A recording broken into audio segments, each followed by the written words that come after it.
जय हिंद। आज फिर हम लोग पढ़ेंगे क्लास 10th बायोलॉजी। हम लोग चैप्टर कितना पढ़ रहे थे? हम लोग चैप्टर पढ़ रहे थे 5, जिसमें हमने नियंत्रण एवं समन्वय यानी कि कंट्रोल एंड कोऑर्डिनेशन यानी कि पार्ट 6 तक वीडियो हमने क्या कर दिया था, कंप्लीट कर दिए थे। आज हम लोग पढ़े थे पार्ट 6 में लास्ट वीडियो पढ़े थे कि मस्तिष्क क्या होता है, मस्तिष्क कितने प्रकार के होते हैं तथा जितने प्रकार के मस्तिष्क हुए थे सभी को हमने क्या किया था, बढ़िया तरीके से वेरीफाई किए थे। आज हम लोग पढ़ेंगे मस्तिष्क के कार्य। मेरे भाई, आपको मैं बताना चाहूंगा कि हमारे मस्तिष्क के भीतर यानी कि किसके भीतर, मस्तिष्क के भीतर सभी क्या होती है, विचार, यादें, व्यवहार और यहाँ तक कि किसी भी आदमी का कोई चीज में मूड बनता है तो वो किसका काम करता है, मस्तिष्क का। आप ही के गांव में यदि कोई लड़ाई कर रहा है, आपका मूड बन गया कि चलो लड़ने के लिए, तो ये किस पर डिपेंड करता है, ये मस्तिष्क। यदि मस्तिष्क मूड बना लिया कि चलो आज नहाने जाना है तो आप नहाइएगा, यदि लड़ाई करना है तो लड़ाई कराइएगा, झगड़ा करना है तो झगड़ा कराएगा। ये मूड बनता है कहाँ पर, मस्तिष्क में। सिर्फ मूड ही नहीं, तर्क, व्यवहार, विश्वास, सारा चीज ये किस पर दिखाई देता है, मस्तिष्क पर। जैसे ही आपको मस्तिष्क समझ में आ गया था पार्ट 6 वीडियो में, आज हम लोग मस्तिष्क के कार्य पढ़ेंगे। यदि आपसे कोई पूछे मस्तिष्क के कार्य बताओ, सबसे पहला आप मस्तिष्क के कार्य याद रखना। हमने लिखा है हमारे मस्तिष्क में आदमी पढ़ता है क्या लेने के लिए, ज्ञान लेने के लिए। क्या ज्ञान लेने के लिए नहीं पढ़ते हैं, हम लोग पढ़ते हैं क्या लेने के लिए, ज्ञान लेने के लिए। तो ज्ञान, ये ज्ञान कहाँ घुसाता है?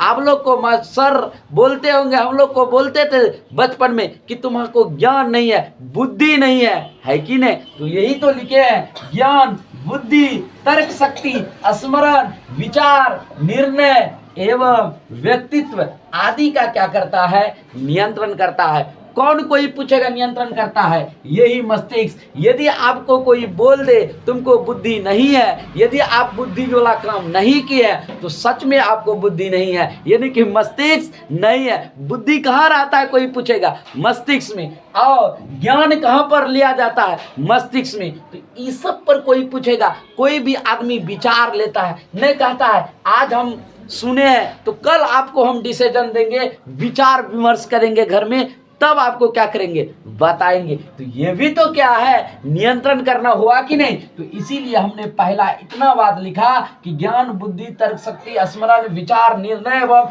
व्यक्तित्व आदि का क्या कर देना, नियंत्रण कर देना मस्तिष्क का सबसे पहला काम होता है। यदि आपसे कोई पूछेगा बताओ दूसरा कार्य क्या होता है, आप याद रखिएगा मेरे भाई, दूसरा जो कार्य होता है वो सूचनाओं का क्या कर देना, भंडारण कर देना। यानी कि सबसे महत्वपूर्ण कार्य कोई पूछेगा बताओ, दूसरा कार्य याद रखना, सूचनाओं का क्या करता है, भंडारण। यदि हमारे मस्तिष्क में जितना भी सूचना दिया गया है, भंडार यानी कि एक जगह इकट्ठा फुल करके रखने का काम करता है कौन, मस्तिष्क। भंडाराघर से समझ जाइए, यदि कहीं भी भोज उज होते हैं मेरे भाई तो वहां क्या बनाया जाता है, भंडाराघर। भंडाराघर किसको बोलते हैं, जितना भी चीज बना है उसको एक जगह क्या कर दो, रख दो। रखने के बाद तब धीरे धीरे उसको बांट करके सबको क्या कर दीजिए, खिला दीजिए। इसी तरह सारा सूचना एक जगह एकत्रित रहता है। कोई पूछेगा बताओ कहां पर, मस्तिष्क में। तो दूसरा कार्य हो गया सूचनाओं का भंडारण। इसके बाद कोई पूछेगा तीसरा कार्य बताओ, तीसरा कार्य होता क्या है? आप याद रखिएगा कि तीसरा कार्य जो होता है मेरे भाई, ये होता है आवेगों का ग्रहण। यानी कि अब जितने भी संवेदी अंग है ये क्या करेगा, कोई पूछेगा मस्तिष्क में, तो आवेगों का क्या करेगा, ग्रहण करेगा। यानी कि जितने भी हमारे मस्तिष्क में संवेदी अंग है सभी आवेगों का क्या करेगा, ग्रहण करेगा। तो तीसरा कार्य क्या हो गया, आवेगों का ग्रहण। तीसरा, चौथा कोई पूछेगा बताओ चौथा कार्य क्या है, आप देखिए जितने भी क्या हुए मेरे भाई, जितने विभिन्न संवेदी अंग जितने भी थे, सारा कहां पर आ गया, इस आवेगों में। ये आवेग ग्रहण करके किसको दे देता, आवेगों की अनुक्रिया कर देता। यानी कि हम लोगों को आवेगों की अनुक्रिया मतलब होता है कि हम लोगों को क्या कर देना, उचित निर्देश, और क्या देना मेरे भाई, उचित निर्देश, और कोई पूछेगा बताओ क्या देना, सलाह देना। यानी कि यही कहता है नुनू, बढ़िया काम करो, उचित निर्देश देता है, एकदम फिक्स वाला डायरेक्शन कि नुनू ऐसे करो ऐसे करो, सलाह देता है। जैसे हम लोग को समझाते हैं माँ, और यानी कि माता और पिता क्या करते हैं, अपने बच्चे को समझाते हैं कि ऐसे करो, ऐसे करने से ऐसे होगा, तुम है कि नहीं। तो ये क्या दिए, सलाह दिए, निर्देश दिए कि बेटे सही से रहो। तो इसी तरह मस्तिष्क में भी कोई सलाह निर्देश देने का काम करता है। कोई पूछेगा बताओ कौन देता है, वो ग्रहण किए गए आवेगों की अनुक्रिया। यानी कि जितने भी ग्रहण किए गए आवेगों की अनुक्रिया है, जितने भी सही उचित निर्देश देने का, सलाह देने का काम करेगा, वो देगा ग्रहण किए गए आवेगों की अनुक्रिया। इसके बाद पांचवा कोई पूछेगा बताओ पांचवा कार्य क्या होता है। आप याद रखिएगा मेरे भाई, यदि आपसे कोई पांचवा कार्य पूछे तो आप याद रखिएगा विभिन्न आवेगों का सहबंधन, सहसंबंधन। यानी कि जितने भी आप आवेग से आए, आवेग से ग्रहण किए गए अनुक्रिया हुए, सबको अब क्या करेगा, एक जगह क्या करेगा, बांध देगा। बांधने का मतलब हुआ कि वो किस में हो गया, कंट्रोल में हो गया। और जितना भी मस्तिष्क में संकेत उनकेत देंगे, सबको एक जगह क्या कर देगा, बांध देगा। जैसे ही एक जगह बांधेगा, उसको बोलेंगे तुम कैसा हो गया, सह संबंधन हो गया। यानी कि जितने भी विभिन्न आवेगों में आया था, सबको एक बांध करके संकेत भेज दिया, एकदम क्या कर दिया, कोई पूछेगा सेल कर दिया। यानी कि जाइए आप सह संबंधन के रूप में क्या दीजिएगा, संकेत दे दीजिएगा। और उन्होंने विभिन्न आवेगों का क्या कर दिया, संकेत दे दिया। यानी कि पार्सल का कोई पूछेगा काम बताओ, विभिन्न आवेगों का सह संबंधन कौन करता है, सारे को बांधने का काम कौन करता है। आप याद रखिएगा विभिन्न आवेगों के सहबंधन का काम करता है पांचवा कार्य। तो ये था मेरा मस्तिष्क के पांचों कार्य। यदि आप मस्तिष्क के पांचों कार्य समझ लिए तो आइए अगला समझते हम लोग प्रतिवर्ती चाप क्या होता है। अब हम लोग देखते हैं प्रतिवर्ती चाप क्या है। यदि आपसे कोई पूछे प्रतिवर्ती चाप बताओ, मेरे भाई आपको बताना चाहूंगा, इसका इंग्लिश होता है रिफ्लेक्स आर्क। यानी कि सचेत करने का कोई पूछेगा काम बताओ, कौन करता है, चेतावनी देने का काम कौन करता है। आपसे कोई पूछे कि बताओ सचेत चेतावनी करने का काम कौन करता है, आप याद रखिएगा सचेत या तो चेतावनी करने का काम करता है प्रतिवर्ती चाप। कहता है क्या हो जाओ, सचेत हो जाओ। यानी कि सचेत मतलब हुआ कि आप कोई पूछेगा बताओ प्रतिवर्ती चाप क्या है, रिफ्लेक्स आर्क क्या है। न्यूरॉन में आवेगों का संरक्षण एक निश्चित पथ में होता है। न्यूरॉन में जो आवेग संरक्षण करता है मेरे भाई, एक निश्चित पथ में होता है। कोई पूछेगा बताओ ये पथ होता कैसे है, ये देखिए हमने पथ बना के रखा है मेरे भाई। ये क्या है, घटक है। घटक से पहले क्या पाया जाता है, ग्राही, उसके बाद संवेदी, इसके बाद तंत्रिका। आपको सारा चीज बता चुके हैं मेरे भाई। आप पार्ट 6 की 7 से पहले वाला वीडियो देखिए। इसके बाद मेरी रज्जु, इसके बाद प्रेरक तंत्रिका, तब पाया जाता है क्या, पेशी। ये क्या है कोई पूछेगा, घटक है। ये क्या है, ये पथ है। किसका पथ, जो न्यूरॉन की क्या करता है, रक्षा करता है। यदि आपसे कोई पूछे न्यूरॉन में बताओ कि एक मस्तिष्क में कितने न्यूरॉन पाए जाते हैं, आपको तो मैं बता भी दिया था मेरे भाई कि 86 बिलियन। कितने मेरे भाई, यदि कोई पूछेगा बताओ एक मस्तिष्क में कितना बिलियन, 86 बिलियन पाया जाता है क्या, न्यूरॉन। तब न्यूरॉन ही क्या करता है, तब मस्तिष्क सही से क्या कर पाता है, काम कर पाता है। एक मस्तिष्क में सोचिए 86 बिलियन न्यूरॉन, 1 लाख ना 9-10 लाख बिलियन न्यूरॉन पाया जाता है। तो ये पथ ग्राही तब संवेदी तंत्रिका एक पथ के द्वारा क्या होता है, निश्चित पथ में होता है। उसी पथ को प्रतिवर्ती चाप कहते हैं। ये जो पथ हुआ, इसी पथ को, इसी रास्ता को हम लोग क्या बोलेंगे, प्रतिवर्ती चाप बोलेंगे, क्योंकि कै रास्ता से गया है। आप बोलिएगा एक सीधी रास्ता से गया है, जैसे ही सीधी रास्ता से गया है यही प्रतिवर्ती चाप है। अगला कोई पूछेगा इस चाप में बताओ कितने घटक होते हैं। आप याद रखिएगा निम्नलिखित घटक होते हैं जो आवेगों के चालन में क्या लेते हैं मेरे भाई, भाग लेते हैं। क्या लेते हैं, भाग लेते हैं। आपको पहले डेफिनेशन उतार लेना, उसके बाद ये तब इस चाप में निम्नलिखित ये भाग लेते हैं। सबसे पहला कोई पूछेगा बताओ कौन सा अंग, ग्राही अंग। आपको यदि कोई पूछे बताओ कौन सा अंग, ग्राही अंग या रिसेप्टर्स। इसके बाद कोई पूछेगा दूसरा बताओ संवेदना मार्ग, तीसरा बताओ तंत्रिका के, चौथा बताओ प्रेरक मार्ग, पांचवा बताओ अविवाही अंग। ये पांचों अंग, ये 5 पुज्जा कोई पूछेगा बताओ किसमें भाग लेता है, प्रतिवर्ती चाप में भाग लेता है। कै पुज्जा, 5 पुज्जा। ग्राही अंग या रिसेप्टर्स, दूसरा संवेदना मार्ग, तीसरा तंत्रिका केंद्र, चौथा प्रेरक मार्ग, पांचवा अविवाही अंग। यदि आप पांचों के बारे में बढ़िया से समझना चाहते हैं तो आइए एक एक करके इसका बढ़िया तरीका से ऑपरेशन करते हैं। अब हम लोग समझते हैं ग्राही अंग और संवेदना मार्ग। मेरे भाई आपसे कोई पूछेगा ग्राही अंग या रिसेप्टर्स क्या है, इसी को बोलते हैं रिसेप्टर्स। यानी कि आपको कोई पूछेगा बताओ ग्राही अंग या रिसेप्टर्स क्या है, आप बोलिएगा ये जो रिसेप्टर्स रहता है एक जगह कभी भी अस्थिर नहीं रहता है। कौन मेरे भाई, रिसेप्टर्स। ये रिसेप्टर्स क्या करता है, शरीर के विभिन्न अंगों में क्या रहते हैं, फैले रहते हैं। यानी कि जिस तरह से हमारे आर्मी देश के क्या रहते हैं, बॉर्डर पे अनेक अनेक जगह क्या रहते हैं, खिरे हुए रहते हैं, फैले हुए रहते हैं। इसी तरह ये भी हमारे शरीर में अनेक रूप में क्या रहते हैं, विभिन्न जगह फैले रहते हैं।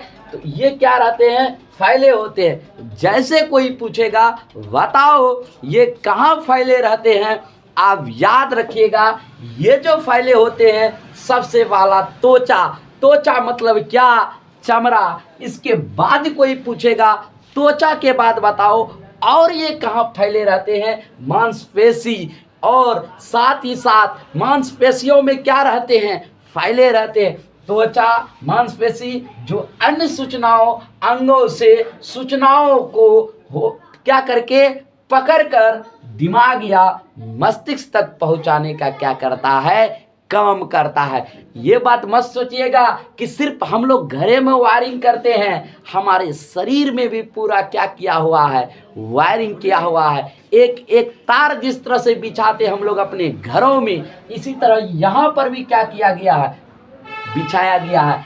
यही ग्राही अंग या रिसेप्टर्स क्या करता है, सूचना को पकड़ के दिमाग या तो मस्तिष्क तक दे दिया, बोला अब मेरा काम था कि किसी को पकड़ के लाना और आप तक पहुंचा देना, अब जो कीजिएगा उसका कीजिए। मेरा काम, पुलिस का काम है कि चोर को पकड़ के जेल के अंदर भेज देना। इसी तरह ये भी, इसका भी काम है कि पकड़ करके सूचना को मस्तिष्क तक धकेल देना, फिर वो वापस आ जाता।